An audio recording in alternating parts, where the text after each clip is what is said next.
টাঙ্গাইলের মির্জাপুরে অবৈধভাবে বাংলা ড্রেজার দিয়ে বালু উত্তোলন করায় উপজেলা নির্বাহী কর্মকর্তা অভিযান চালিয়ে বাংলা ড্রেজার ধ্বংস করে দিয়েছে। কাজী সাব্বিরের প্রতিবেদনে দেখুন বিস্তারিত।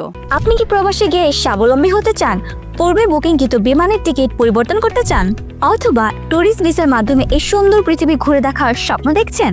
আপনার স্বপ্নকে বাস্তবায়ন করতে A to Z travels and tours আছে আপনার সাথে।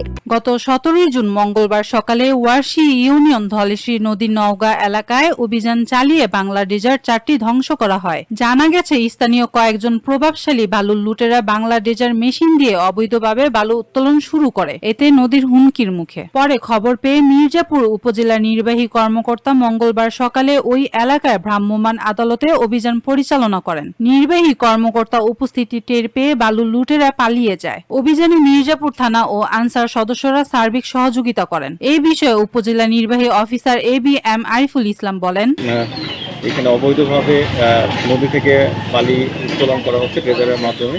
খবর পাওয়ার সাথে সাথে আমরা পুলিশ সহ আমরা এসে মোবাইল কোর্টের মাধ্যমে 2টা পয়েন্টে 2টা ড্রেজার পাই, সেগুলোকে আইনগত ব্যবস্থা নিয়ে বন্ধ করা হয়।